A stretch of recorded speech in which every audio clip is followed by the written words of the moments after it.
what happens in the brain is the brain thinks, hey, there's an inflammatory response going on here.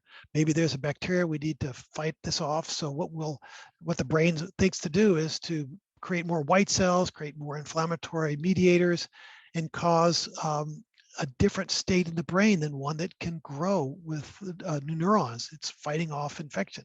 So what the brain does is actually kill brain cells sometimes, and the debris from those brain cells can cause even more inflammation in the brain, causes the brain to deteriorate. And then that's the situation where you can't think straight.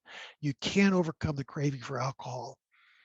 So that's a kind of a complicated story, but in practice, it's sort of simple what to do.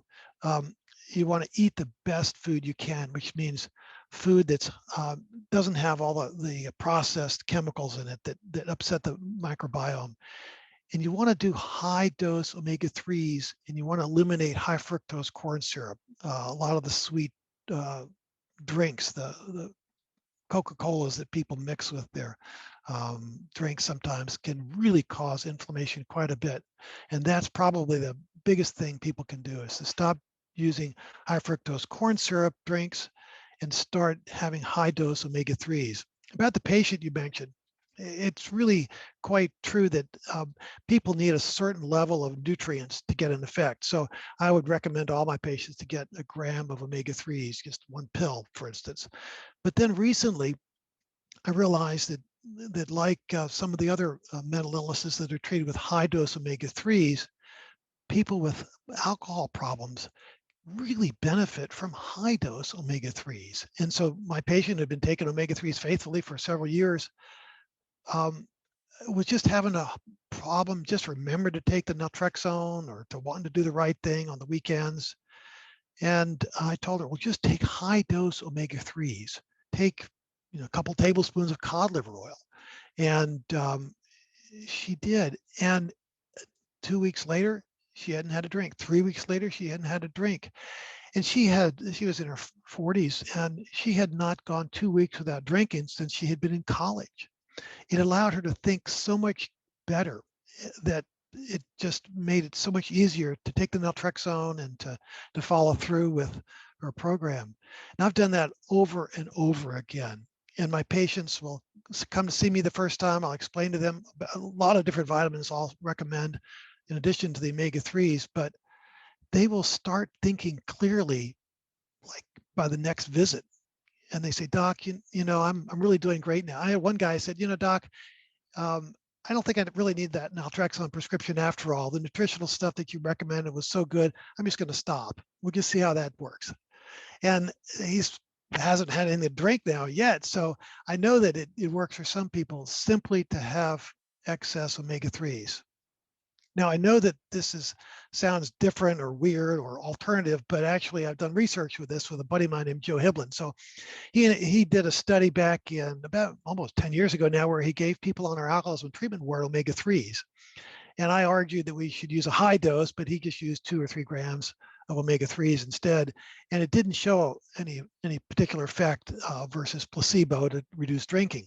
And he was disappointed, and I was too, but he went back and did a reanalysis of it. And he hadn't published this yet, and he'll publish it eventually.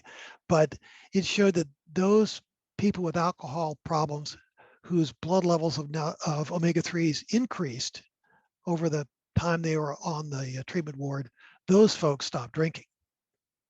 So it's a threshold effect. It's a dose effect. If you have enough omega-3s, it increases the omega-3 level in your brain, and that reduces the inflammation in your brain, and it increases the BDNF in your brain, and allows your brain to form new neurons and to grow, and you can think clearly, and the brain fog is lifted, and it allows you to do what you want to do. It allows your recovery program to succeed.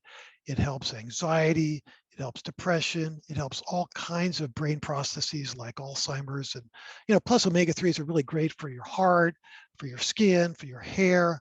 Lots of things are better because that's sort of the way humans are designed.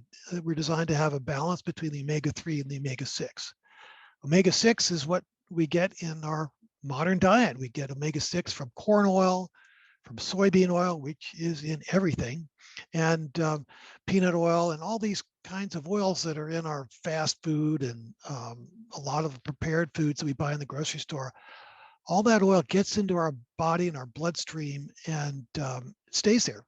It becomes part of every cell in our body. And if we have omega-3s, which we get from fish, seafood, and some plants, then our body and tissue is made differently because of all the omega-3 in those tissues.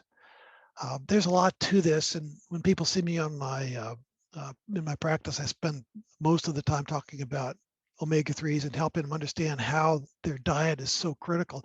And there's other things too that are critical for recovery: magnesium, zinc, all the B vitamins, thiamine.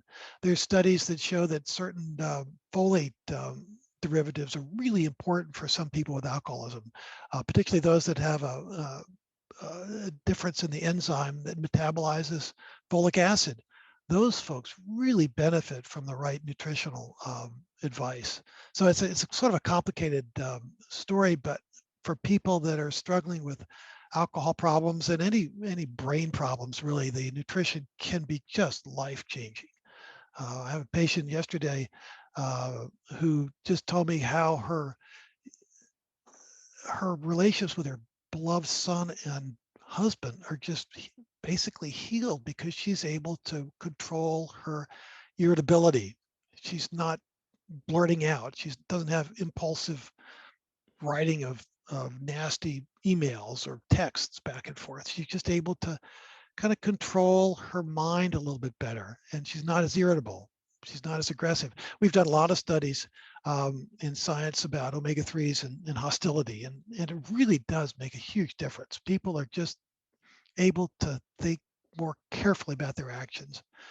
I studied domestic violence from a biological perspective, and I'm convinced that a lot of domestic violence can be prevented with the proper diet, particularly with these high-dose omega-3s. So you asked me a lot of questions. I probably blasted too much information there, but if you come to my website, I try to put a lot of information there as well. So I guess on that front, I know there's like so many different omega-3s out there. What would you recommend for someone? Like, what kind of omega-3 should they take? Well, that's a great question. So the short answer is fish is best. Eating ocean fish is best. Tilapia and catfish that are raised in tanks and fed soybeans, they don't count as real fish. They're not real fish. But the ocean fish is great. I try to eat tuna fish every day for my lunch, and I think that the best advice for people just staying healthy is eating fish. You know, there's a map behind you on your wall, and if you look at those countries where they eat lots of fish and have a really healthy diet, those are countries where there's not as much problem with alcohol. And we know around the world that countries where they eat a lot of fish, they have less mental health, less depression, less postpartum depression, less bipolar disorder, even less suicide or lower murder rates. It's really quite profound effect from eating fish. So if you can't eat fish every day, if you maybe you could use cod liver oil. It's inexpensive. Maybe you could take the different kinds of fish oil. There's really no good data to tell you which is best. A lot of the companies will advertise they're mercury free or whatever, and they may say they're more purified, but we don't know that that's better or makes any difference. So I recommend people try different kinds, because if one kind doesn't work for you, maybe another kind will, or maybe one kind's better, and we just don't have the data to know for sure. We do know that the mercury in fish is an overblown problem. It's not that big a deal. In fact, there's a lot of discouragement among the professional research scientists that studied omega-3s about the worries about mercury, because it's just kept people from eating really healthy fish. That it really has a profound effect on the brain development of little children. For instance, if mothers don't eat fish, there's a lot of evidence to think that the babies that they have won't have the same kind of behavior when they're born. Their IQ may be lower. So we really recommend that the women eat fish when they're pregnant. Choose a fish that's low in mercury, but it's really a healthy food to eat a lot of fish. There's a lot of things in fish and seafood that we probably don't recognize as being healthy for us, But we know that the cod liver oil is safe. Cod liver oil has been around for centuries. Even the Greeks talked about cod liver oil, and it's back in Britain 100 years ago, they were giving it to children to prevent antisocial behavior, and it's still thought to be helpful for that effect. So I don't know if that answers your question or not, but it's a good question.